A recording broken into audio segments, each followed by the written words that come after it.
کہ حضور جس گھر میں سکونت فرما ہوں، سکونت پذیر ہوں، اور حضور جس گھر میں قیام فرما ہوں، اس گھر کا عالم یہ ہے. آپ دیکھیے، میں آپ سے ایک بات پوچھتا ہوں کہ کسی گھر کے تعمیر کا زاویہ ایسے رکھا گیا ہو کہ سورج جب نکلتا ہو تو بھی اسی زاویے پر ہو، اور جب سورج غروب ہوتا ہو تو بھی اسی زاویے پر ہو، تو جب تک نہار ہوگا بتاؤ اس گھر میں کبھی اندھیرا ہوگا؟ بولو تو صحیح، بولتے نہیں ہو کہ سورج اپنے طلوع میں بھی اس گھر کی تعمیر میں ایسے زاویے پر تعمیر کی گئی کہ سورج کی کوئی کرن اس گھر میں داخل ہونے سے روکی نہیں جا سکتی، اور جب سورج غروب ہونے پر ہے تو تب بھی اس گھر کا زاویہ ایسا ہے کہ سورج کی ڈوبتی کرنیں بھی اس گھر میں جھانک کر جاتی ہیں. تو ایسے زاویے سے جس گھر کی تعمیر کی گئی ہو اس گھر میں اندھیرے کا کیا واسطہ اور رشتہ؟ میں پوچھتا ہوں، اگر کسی وقت کسی عالم میں، کسی موسم میں اور کسی بھی نوبت پر سورج کسی گھر میں دم بدم جھانکتا ہو، وہاں اندھیرا نہیں ہو سکتا. تو میں پوچھتا ہوں، جہاں اللہ کے رسول کا آنا جانا ہو، سبحان اللہ، سبحان اللہ،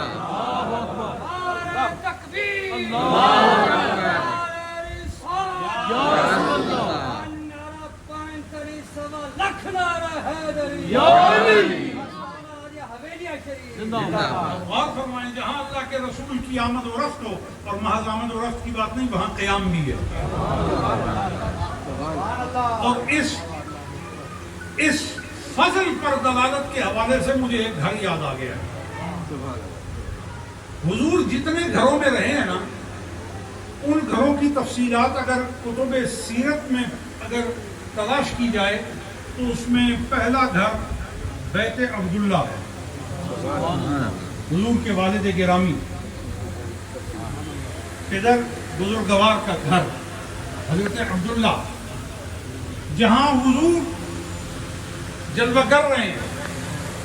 پھر دوسرا گھر جہاں حضور جلوہ گر رہے ہیں وہ بیت ابی طالب ہے.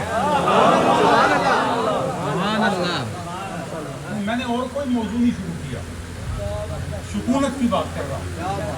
جس گھر میں حضور قیام فرما رہے ہیں اپنے والد کے گھر کے بعد، وہ گھر ہے حضور کے چچا ابو طالب،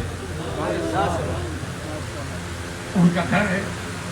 اور ان کا گھر ایسا ہے کہ جس وقت حضور اس گھر میں تھے، مکہ میں سب سے زیادہ حضور کی حمایت کی گرمی جس گھر میں تھی وہ یہ گھر تھا. سبحان اللہ. اور اس گھر میں رہنے والا کوئی مرد، اس گھر میں رہنے والی کوئی عورت کبھی بھی مشرک نہیں ہوئی.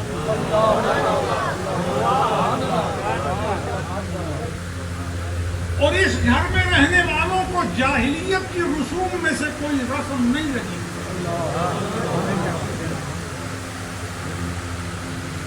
میں پوچھتا ہوں، تھوڑی دیر کے لیے موسیٰ علیہ السلام تنور میں رہے.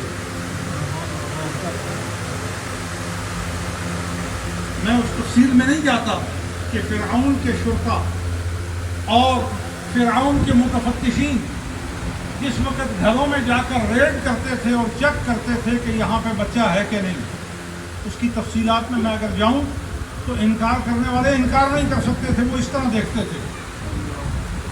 لیکن اب کیونکہ میری گفتگو سب سن رہے ہیں تو بہت سے پہلو ایسے ہیں جنہیں میں اپنا موضوع کلام نہیں کر سکتا.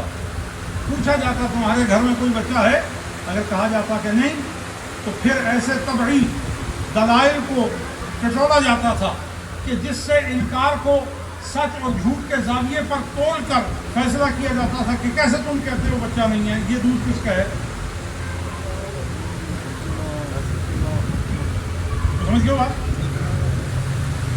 تو ایسے میں جب اتنی شدت کی پڑتال تھی تو حضرت موسیٰ علیہ السلام کے گھر میں جب پہنچے تو پوچھا کہ بچہ ہے. انہوں نے سارے گھر میں دیکھا، دیکھنے کے بعد انہیں بچہ تو کوئی نہ ملا. تندور ایک جل رہا تھا جس کے شعلے تندور کے دہانے سے باہر نکل کر لپک کر بتا رہے تھے اور امٹ کر بتا رہے تھے کہ گرمی کی تمام تمازتیں یہیں پر موجود ہیں، اس کو کسی نے جھانک کر نہیں دیکھا، اور اس کی معقول وجہ یہ تھی کہ اگر کوئی تنور میں ہو تو شعلے اس کے وجود کو ختم کرنے کے لیے کافی ہے، لیکن ان شعلوں اور شعلہ زن کیفیت کے بیچ بالکل صدر میں، آگ کے سینے میں، آگ کے دہانے کے درمیان میں حضرت کلیم اللہ جلوہ گر۔ میں حضرت حبیب اللہ کی بات نہیں کر رہا، حضرت کلیم اللہ کی بات کر رہا۔